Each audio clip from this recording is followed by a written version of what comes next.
রাজনীতি থেকে অবসর নিচ্ছেন বাবুল সুপ্রিয়। নিউজ 18 বাংলায় এক্সক্লুসিভ বাবুল সুপ্রিয়। পুরোপুরি মিউজিকে ফিরে গেছি। 14 থেকে 21 অব্দি আমার গান গাইবার পারমিশন ছিল না, বিদেশ ভ্রমণের পারমিশন ছিল না, গানে সব বন্ধ হয়ে গেছিল। দিদি সেটা আমাকে 21 সাল থেকে পারমিশন দিয়েছিলেন। এখন সেটা খুব ভালোভাবে সব জায়গায় মেসেজ চলে গেছে, এখানে ওখান থেকে প্রচুর ইনভিটেশন হচ্ছে, শো হচ্ছে। খুব ভালোভাবে 6 বছর অ্যাজ আ গুড পার্লামেন্টারিয়ান আমি কাজ করতে চাই। লাস্ট 3-4 বছর ধরে যেরকম হচ্ছে আর কি, বিশেষ করে এই মুহূর্তে দাদা আমি পলিটিক্সে সত্যি খুব বিতশ্রদ্ধ। আমি তো এবারে লড়তে চাইনি, কোনোভাবেই লড়তে চাইনি, দিদিকেও জানিয়েছিলাম। হঠাৎই আমাকে উনি রাজ্যসভা দিলেন, হঠাৎ অ্যানাউন্স হলো 21 জুলাই তুমি দিদির সঙ্গে আমাকে দেখবে, যেখানে যেখানে পার্টি বলবে কিছু কিছু জায়গায় আমি যাব। 21-এর সময় যখন, তার আগে যখন আলোচনা হয়েছিল, আমি বারবার বলেছিলাম, শিবপ্রকাশ জি, কৈলাস জি, অমিত শাহকেও বলেছি যে একমাত্র লোক যে সংগঠনটা পুরো সামলাতে পারবে সেটা হচ্ছে শুভেন্দু অধিকারী, ওর হাতে পুরো দায়িত্বটা দিয়ে দেওয়া হোক। পঞ্চায়েতের সময়, নির্বাচনের সময় মুকুল দাকে আমি বলেছিলাম যে ওনাকে পুরো দায়িত্বটা দেওয়া হোক। বিজেপি আমায় নেবে কেন? বিজেপিও আমার জন্য মালা হাতে দাঁড়িয়েনি, আমিও বিজেপির কারোকে মালা দেওয়ার জন্য মালা কিনিনি। যখনই নরেন্দ্র মোদী জি কলকাতায় আসতেন তখন উনি যে ভাষণ দিতেন বাংলায়, সেটা আমাকে লিখতে হতো। আমি, শত্রুঘ্ন সিনহা, কীর্তি আজাদ, আমরা দুজনেই পলিটিক্সের বাইরের লোক, আমাদের পোষায়নি, আমাদের গন্ডগোল হয়েছে, আমরা ছেড়ে দিয়েছি বিজেপি। ঠিক আছে, সিম্পল ব্যাপার।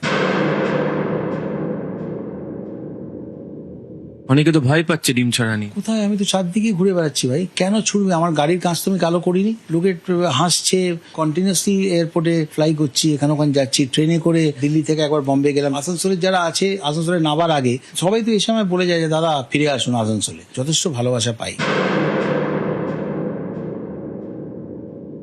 যখন কোনো পার্টির সঙ্গে তোমার মনিমানা হচ্ছে না, যখন তুমি পার্টি ছাড়ছো, তোমার ডেফিনেটলি পার্টির যে পদটা, এমপি হোক, এমএলএ হোক, যে টিকিটে তুমি জিতেছো, সেটা তোমার ইমিডিয়েটলি ডিসকোয়ালিফিকেশন হয়ে যাওয়া উচিত। মানে এটা নিয়ে কোনো দ্বিমত থাকা উচিত না। আমি তো ছেড়েছিলাম, চেষ্টা করেছেন, ওখানে দুর্নীতি করেননি এবং এই অনুযায়ী ওই জায়গাগুলোতে ওনারা অত্যন্ত পপুলার। তাহলে আবার ভোটে দাঁড়ান না। বিজেপি তো সর্বভারতীয় পার্টি, তারা এখানে এত বিপুল ভোটে জয়ী হয়েছে, তাহলে তাদের টিকিটে দাঁড়িয়ে জিততে তাদের ক্ষতিটা কি আছে?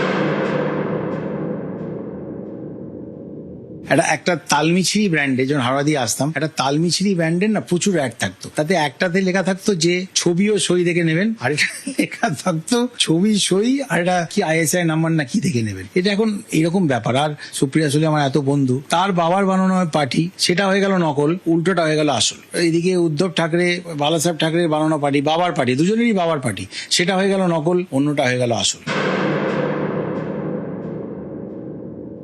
ঝালমুড়ি তখনও খেয়েছি, এখনো খাবো। কারণ আমি যদি তখন নির্বাচিত মুখ্যমন্ত্রীর চেয়ারকে যদি সম্মান না জানাই, তাহলে এমপি হিসেবে আমি যে কাজগুলো করতে চাইছি পশ্চিমবঙ্গে, সেই কাজগুলো আমি করতে পারবো না। সিমিলারলি এখন আমার যা যা কাজ করার, সেই জন্য আমি আমাদের শুভেন্দু অধিকারী, ওর সঙ্গেও যখন বসার আমি বসবো, বাংলার কথা বলবো। আমার নেত্রী যেভাবে যা যা কথা আমাকে বলতে বলবেন, সেগুলো আমি নিশ্চয়ই অ্যাজ এ পার্লামেন্টারিয়ান পালন করবো।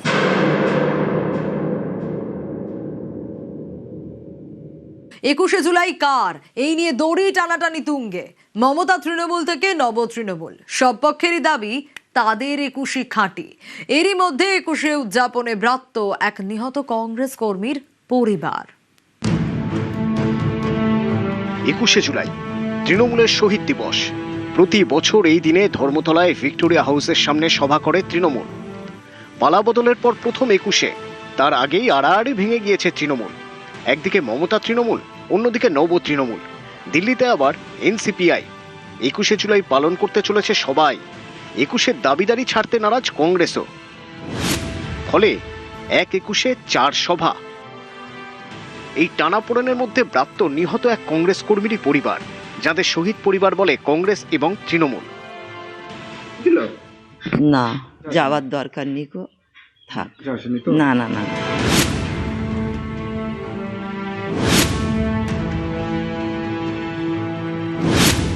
1993 সালের 21 জুলাই সচিত্র ভোটার কার্ডের দাবিতে তৎকালীন কংগ্রেস নেত্রী মমতা বন্দ্যোপাধ্যায়ের নেতৃত্বে রাইটার্স বিল্ডিং অভিযান, গুলি চালায় পুলিশ। মৃত্যু হয় 13 জন কংগ্রেস কর্মীর, তাদের মধ্যে অন্যতম রতন মণ্ডল। 1994 সাল থেকে ধর্মতলায় 21 জুলাই পালন মমতা বন্দ্যোপাধ্যায়ের। 1998 সালে তৃণমূল প্রতিষ্ঠার পর থেকে তৃণমূলই 21 জুলাই পালন করে। প্রতি বছর এই দিনে ধর্মতলায় সভার আয়োজন করা হয়। মমতা বন্দ্যোপাধ্যায়ের ডাকে প্রতি বছরই 21 জুলাইয়ের অনুষ্ঠানে যান নিহত রতন মণ্ডলের স্ত্রী মহারানী মণ্ডল ও ছেলে সঞ্জয় মণ্ডল। এবার সেই ছবিতে বদল। রতনের পরিবারের দাবি এবার 21শে জুলাইয়ে আমন্ত্রণই পাননি তারা। সেটা ঠিক নেই যে যাব, এটা সিদ্ধান্ত এখন হয়নি।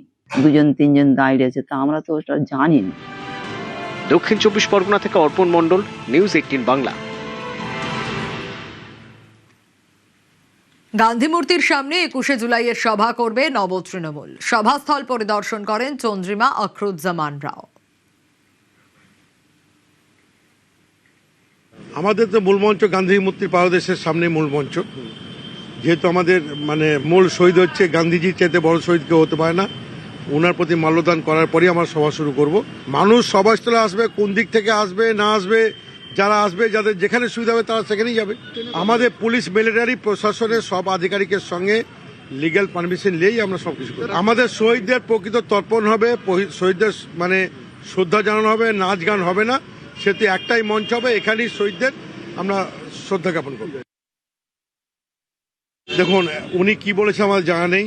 এতদিন থেকে বলে এসেছি দিদিকে, ওনাকে আমরা উনি আমাদের নেতা নন, যিনি নেত্রী তিনি বলবেন, তিনার কাছ থেকে আমরা শুনতে চাই।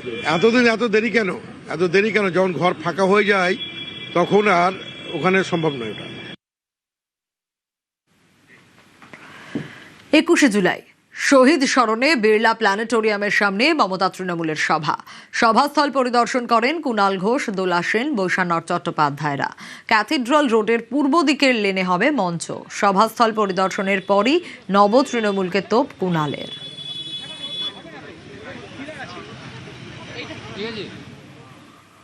অল ইন্ডিয়া তৃণমূল কংগ্রেস মমতা বন্দ্যোপাধ্যায়ের নেতৃত্বে 21শে জুলাই শহীদ তর্পণ। আমরা কোর্টের নির্দেশে, কোর্ট যা যা কিছু বলেছিলেন আমরা কমপ্লাই করেছি। এখন হঠাৎ পুলিশ তারা আরম্ভ করেছেন, এখানে নয়, ডান দিক নয়, ঈশানকোণ নয়, নৈঋত্যকোণ নয়, সব করার পর মহামান্য হাইকোর্ট একটা রায় দিলেন। আমরা সেই অনুযায়ী করছি এবং আমরা যেটা মঞ্চ করতে যাব আপনারা এসে বললেন এটা নয় ওটা। আমরা আশা করব পুলিশ এই অন্যায় জেদাজেদিটা করবেন না। আমরা ল অ্যাবাইডিং সিটিজেন, আমরা সমস্তভাবে কোঅপারেট করছি। সারা ভারতবর্ষে বিরোধী পক্ষ যদি কেউ থাকে তাহলে সেটা মমতা বন্দ্যোপাধ্যায় এবং সর্বভারতীয় তৃণমূল কংগ্রেস। ফলে যারা শুধুমাত্র গোটা কয়েক লোক আর যারা উত্তম মঞ্চেই সভা করতে পারত তাদেরকে ঠেলে ঠুলে যারা করতে পাঠাচ্ছে তাদের জন্য রাস্তা আটকাচ্ছে না, আর যাদের জনসমুদ্র হওয়ার কথা আমাদের আইন মানতে গিয়ে আমাদের কম করতে হচ্ছে তাদের জন্য নানা রকম আইনি ফ্যাকড়া তুলে বেড়াচ্ছে। বিধানসভা নির্বাচনে পর্যদস্ত হবার পর তৃণমূল কংগ্রেস শিবির দ্বিধা বিভক্ত। একদিকে যখন কালীঘাটপন্থী তৃণমূল কংগ্রেস, অন্যদিকে রয়েছে হচ্ছে নব্য তৃণমূল। নব্য তৃণমূলের তরফ থেকে যখন মেয়র রোডে গান্ধী মূর্তির সামনে 21শে জুলাই সমাবেশ করা হবে তখন ধর্মতলার বদলে কালীঘাটপন্থী তৃণমূল কংগ্রেসের তরফ থেকে ক্যাথিড্রাল রোডে হাইকোর্টের তরফ থেকে অনুমতি মিলেছে 21শে জুলাই সমাবেশ করার জন্য। কালীঘাটপন্থী তৃণমূল কংগ্রেসের তরফ থেকে একাধিক নেতাকে দেখতে পাওয়া যাচ্ছে যে তারা এখানে আসেন ক্যাথিড্রাল রোডে। কোথায় মঞ্চ হবে তা নিয়ে তারা আলোচনা করেন। তাদের বক্তব্য যে তারা বিড়লা প্ল্যানেটোরিয়ামের দিক থেকে এসএসকেএম এর দিকে যাওয়ার জন্য যে রাস্তা, তার ইস্টার্ন ফ্ল্যাঙ্ক, সেখানে মঞ্চ তৈরি করতে চান। মঞ্চের মুখ থাকবে বিড়লা প্ল্যানেটোরিয়াম বা ধর্মতলার দিকে, সেখানে। যদিও পুলিশের তরফ থেকে তাদেরকে বলা হচ্ছে ইস্টার্ন ফ্ল্যাঙ্ক নয়, ওয়েস্টার্ন ফ্ল্যাঙ্কে তারা যেন মঞ্চ তৈরি করেন। কোথায় মঞ্চ হবে তা নিয়ে বেশ দীর্ঘ সময় ধরে পুলিশের সঙ্গে কার্যত তাদের একটা মতানৈক্য তৈরি হয় এবং দেখতেও পাওয়া যাচ্ছে যে পুলিশের যারা আধিকারিকরা রয়েছেন তারাও এখানে উপস্থিত। তাদের সাথে কুণাল ঘোষ, দোলা সেন, বৈশানর চট্টোপাধ্যায় তারা প্রত্যেকে রয়েছেন এবং সবাই মিলে একসাথে আলোচনা করেছেন। খুব শীঘ্রই তাদের তরফ থেকে রাস্তার কাজও, রাস্তাতে মঞ্চ তৈরির যে কাজ তাও শুরু করে দেওয়া হবে। অন্যদিকে মেয়র রোডেও ব্যস্ততা ঋতব্রত বন্দ্যোপাধ্যায় শিবিরে, তাদের তরফ থেকেও মঞ্চ তৈরির যে কাজ তা শুরু করা হচ্ছে। তার আগে তারাও বারবার ধরে পরিদর্শন করছেন। ক্যামেরা অসিত দাসের সাথে আবির ঘোষাল, নিউজ 18 বাংলা, কলকাতা।